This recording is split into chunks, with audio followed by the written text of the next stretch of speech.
자, 이번엔 국내 정치 얘기를 좀 해봤으면 좋겠습니다. 자, 문재인 대표 얘기인데요. 문재인 대표는 무언가를 찬성했는데 문재인 의원은 반대했다는 알쏭달쏭한 얘기를 풀어보겠습니다. 자, 오늘 오후 4시에 아주 급박한 야권의 정치 현상이 있었습니다. 문재인 대표가 자신의 당의 운영, 경영과 관련된 단호한 입장을 밝혔습니다. 그 장면으로 먼저 돌아가 보겠습니다. 이제 이 지긋지긋한 상황을 끝내야 합니다. 당내 분열만 계속하는 것은 국민과 역사에 죄를 짓는 것이라고 생각합니다. 제게 당 대표직을 사퇴한 후 다시 전대에 나서라는 것도 상식적이지 않습니다. 저는 대표직에 연연하지 않습니다.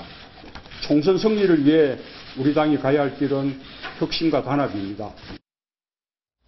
자, 문재인 대표 굉장히 긴 연설을 했습니다만 저희가 압축을 해서 저렇게 보여드렸습니다. 조수진 차장께 질문 드릴게요. 한마디로 말하면 오늘 문재인 대표의 얘기는 뭡니까? 한마디로 얘기하면 내 갈 길을 가겠답니다. 아하. 예, 마이웨이를 선언한 거죠. 네. 예, 지금 보신 영상은 오후 4시부터의 기자회견인데요. 오후 2시쯤에 출입 기자들에게 문자 메시지가 왔습니다.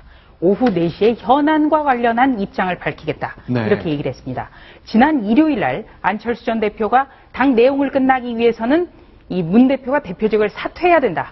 그리고 새로운 지도부를 선출해야 된다. 이렇게 얘기를 했기 때문에 문재인 대표가 각종 현안들을 살펴볼 때 국회 네. 일정이라든지 고려할 때 이번 주 일요일쯤에 입장을 내지 않겠느냐라고 예상을 했었습니다만 네. 굉장히 빨리 그러니까 예산안이 통과되자마자 오늘 기자회견을 했고요. 네. 내용은 이렇습니다. 첫 번째는요. 안철수 전 대표의 제안은 거절하겠다. 네. 그러면서 이 안 전 대표가 다시 지도부를 선출하자고 얘기한 것에 대해서 이거는 사생결단하자는 거다. 분열의 전대, 공멸 이런 아주 강한 표현을 썼고요. 네. 그렇기 때문에 지금 현재 체제로 가면서 빠르게 총선 체제로 전환하겠다. 이렇게도 밝혔습니다. 자, 그리고 그러니까 주류가 중심을 하는데 비주류 쪽에서는 너무 일방적이고 선거도 반복적으로 지기 때문에 뭔가를 좀 바꿔야 된다는 요구를 계속했던데 일단 단칼에 자른 겁니다. 그래서 그런지 비주류를 대표하는 주승용 최고위원 그리고 안철수 의원 전 대표죠. 굉장히 짧은 논평을 내놨는데 뭐 길게 얘기하지 않겠다는 뜻으로 보이네요. 네, 주승용 최고위원은 당의 미래가 보이지 않는다. 더 이상 할 말도 없다고 기자들에게 문자를 보내왔고요. 안철수 의원 같은 경우에도 역시 문자 메시지를 보냈습니다. 네. 당의 앞길이 걱정이다. 당을 어디로 끌고 가려는지 우려된다. 이제 안철수 전 대표, 그러니까 비주류의 가장 수장이면서 비주류의 대표격인 안철수 전 대표가 문자 메시지가 아니라 이번 문재인 대표의 긴급 기자회견에 대해서 네. 어떤 방식의 공식적인 입장을 발표할지 그것도 주목되는 부분이고요. 그리고 네. 오늘 문재인 대표가 이런 얘기도 했습니다. 비주류의 탈당 가능성 현실적으로 없을 것이다. 이렇게 네. 얘기를 했습니다. 여기에 대해서요. 제가 네. 비주류 핵심 의원에게 전화를 걸어봤는데 네. 문재인 대표의 오늘 기자회견 내용이 지나칠 정도로 예상과는 전혀 벗어나지 않아서 참으로 놀라웠다. 이러면서요. 아, 예상대로 나왔다 그 네, 얘기죠? 그러니까 예상한 대로 그대로 나왔는데 네. 이 문재인 대표의 예상을 깨는 것부터 해야 되지 않겠느냐라는 생각이다. 이렇게 네. 얘기를 했습니다. 네. 말은 굉장히 복잡하고 길지만 네. 이 비주류의 탈당 가능성 현실에서 일어나지 않을 것이다라고 예상을 했는데 이 예상을 꺾어놓겠다는 것 아닌가 이런 네. 생각이 좀 듭니다. 자, 그러니까 자, 탈당 못할 거다. 걱정할 필요 없다. 그러니 난 내 방식대로 당을 끌고 갈 것이다. 그리고 안철수 의원이 제안하는 것 들을 필요 없다. 이 상태로 계속 가겠다. 그러니까 결국 책임지고 끌고 가겠다는 겁니다. 그렇습니다. 자, 박성훈 의원께 질문 드릴게요. 지금 문재인 대표의 상황이 사실 간단치 않습니다. 당 지지율이 너무 낮고 선거 치를 때마다 반복적으로 졌거든요. 어제 이 표결 상황으로 좀 가봤으면 좋겠습니다.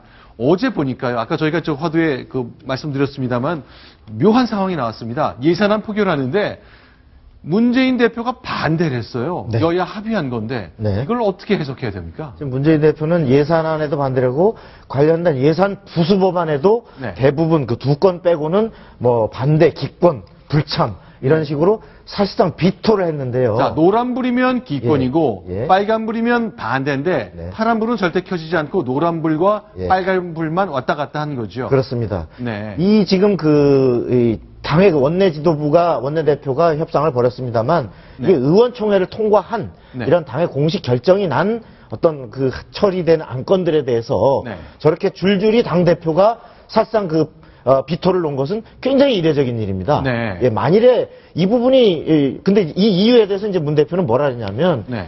그 여당이 국회 선진화법에 기대어 그 막판에 무리하게 밀어붙이는데 이 말은 예산안은 2일까지 안 되면 그 개정된 국회법, 네. 이른바 국회 선진화법에 따르면 그 정부 원안대로 가게 돼 있는데 그렇죠. 그러다 보니까 야당 의견을 자칫하면 하나도 반영 못하니까 네. 여당이 요구하는 법안에 울며 거자 먹기로 따라가고 예산부 수법안 받아주고 예산안도 상당 부분 정부 여당안을 들어주는 형태로 끌려갔다. 네. 이런 형태로 얘기를 했는데 네. 만일에 그게 문제가 있었다면 어제 이걸 합의해주지 말고 그 당론 결정할 때 비토를 했어야 되는데 네. 당론은 결정해놓고 당 대표를 하는 분이 나는 그거 반대다라고 뒤늦게 저렇게 한다면 그야말로 당대표를 따르는 의원들은 뭐가 되며 특히 원내 지도부를 이끈 이종걸 원내대표에 대한 사실상의 불신임처럼 비치기 때문에 이 부분은 앞으로도 아마 당내 내분과 관련해서 상당한 문제가 될 것 같습니다. 자, 그러니까 좀 현장에 그러니까 기자들은 현장에 있었기 때문에 그 장면을 잘 아는데 대부분의 사람도 현장에 없었으니까. 그러니까 의원총회를 열어서 여야가 이렇게 합의했다고 얘기를 한 거를 놓고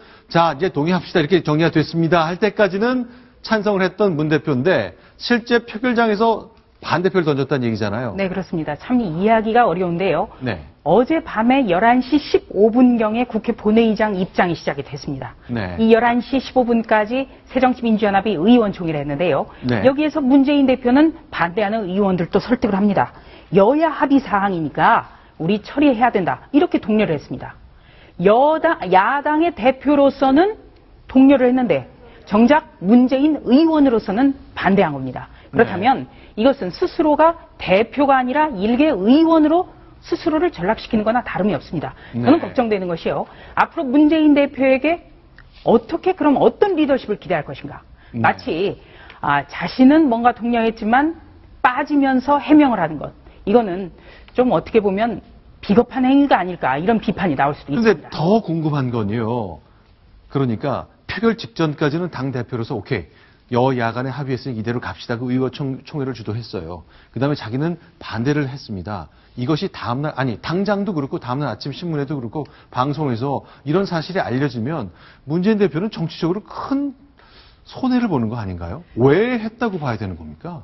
그런데 이 문재인 대표가 보면 어떤 지도자와 그냥 의원으로서의 행동이 엇갈릴 때가 굉장히 많았었습니다. 네. 작년 같은 경우에도 이 세월호 특별법 협상에서 각종 의원총회라든지 회의가 있었지만 거기에는 나타나지 않았습니다. 그리고 문재인 대표가 찾은 곳이 바로 광화문 광장에 세월호 특별법을 유가족의 뜻에 맞게 합의해 줄 것을 요구하는 그런 김영호 씨라든지 유가족 편에 서서 같이 동조 단식을 했습니다. 그거는 의원으로서는 할 수 있지만 한 당에 그리고 대선 후보 그리고 대통령을 목표로 한다면 그렇게 해서는 안 되는 거죠. 그리고 당 내에서 만약에 이렇게 정리를 했음에도 불구하고 어떤 큰 목적이나 의의를 위해서 그렇게 하지 안 된다면 당내 의원들을 설득하는 것이야말로 그 어떤 리더로서 갖춰야 될 소양입니다. 사실 정치를 제가 잘 모르지만 그래도 정치인으로서 어떤 그런 큰 지위에 높은 그 지위에 있는 그 정치인이라면은 사실은 본인에게 해가 되는 행동이라고 볼 수 있거든요. 그런데도 불구하고 이런 행동을 그동안 종종 해온 것을 볼 때는 사실은 그 법조인이라는 그런 그 특성을 좀 감안할 필요가 있다고 봅니다. 그건 왜 그런 거죠? 왜냐하면 법조인은 사실은 굉장히 세분화해서 나눠가지고 사안별로 검토를 하거든요. 그래서 정말 자신의 논리적으로 판단해가지고 내가 당을 이끄는 이런 입장에서 볼 때는 내가 합의를 독려하는 것이 맞지만 나의 가치관 또한 나의 의원 개인으로서는 사실 거기에 대해서 동조할 수 없다라고 하는 것이 법조인의 그런 그 접근법으로서는 일견 이해도 가거든요. 하지만 중요한 것은 그럼 단순한 그런 일개 의원 또는 이제 변호사가 아니라 사실은 그 큰 거대 정당을 이끄는 그런 정치인이기 때문에 본인의 어떤 그런 영향이 다른 그런 정당, 본인의 이끄는 정당 또는 우리나라 정치계에 미치는 영향이 굉장히 큽니다. 그 부분을 좀 아시는 것이 오히려 본인의 정치적인 역량에도 도움되지 않을까라고 감히 좀 생각합니다. 제가 보기에는 그 핵심 지지층만을 의식하는 그 문재인식 정치의 하나의 발로라고 보는데요. 어제 사실 저러한 합의안이 나오고 나서 이른바 친노 강성파 의원들 사이에서는 이런 거를 합의해 주는 게 말이 되느냐라고 이종걸 원내대표를 성토하는 얘기들이 물밑에서 많이 있었습니다. 자, 그런 것은 우리 당의 지지층이 볼 때 더 강경하게 투쟁하고 더 많은 걸 얻어냈어야 된다. 이러한 것을 확고히 보여줘야 지지층이 결집하고 그걸 토대로 거기에다가 다른 세력까지 끌어들여야 이제 총선에서 유리하다 이런 판단하고 있는데 저러한 강성투쟁의 방식이 지금까지 계속 실패해온 겁니다. 그리고 오늘날 지금 당이 거의 두 쪽 날 지경으로 당이 분열된 것도 결국은 그러한 핵심 지지층만을 바라보는 강성 지지층만을 바라보는 정치에서 비롯된 것인데 문 대표가 저런 데서 탈피하지 못하고 전체를 통합하는 리더십을 보여주지 못한다면 당의 위기는 계속 더욱 심화될 수밖에 없을 겁니다. 자, 그럼 저희가 준비한 컴퓨터 그래픽 하나 봤으면 좋겠습니다. 그런데 어제 있었던 예산안 처리 과정이 좀 아쉬운 것, 전 그게 중요한 절차적 하자라고 생각이 되는데 자정까지는 처리했어야 되잖아요. 그런데 밤 11시에 개회를 해가지고 48분을 넘긴 0시 48분에 이 예산안을 통과시켰거든요. 2일까지는 끝내야 된다는 헌법 조항대에 따르기로 국회 선진화법에서 약속을 했는데 48분 넘겼어요. 이거 그냥 적당히 넘어가는 겁니까? 어떻게 봐야 되나요? 아주 원론적으로 얘기하면은 네. 헌법 위반인 겁니다. 네. 왜냐하면 우리 헌법에는 12월 2일까지 새 예산안을 처리하도록 돼 있습니다. 네. 그런데 새 예산안이 처리된 시점은 바로 3일 오전 0시 48분이었습니다. 네. 이 정치권에서는 겨우 48분 늦은 거 이거에 너무 무게를 안 뒀으면 좋겠다고 기자들에게 설명을 하고 있지만 네.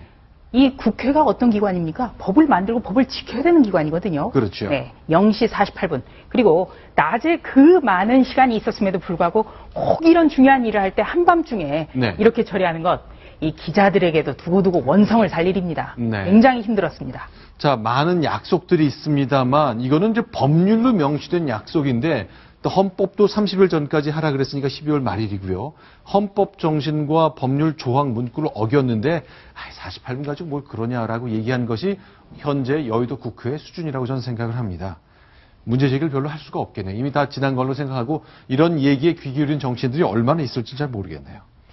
알겠습니다. 자, 그런데 어쨌건 심야 결정 때문에 뭐 하품하고 많은 백태들이 있었다면서요. 네. 네. 정말 새벽 2시 정도에 네. 그 여야 대변인이 기자들에게 문자를 넣었습니다. 네. 예산안 통과됐다. 네.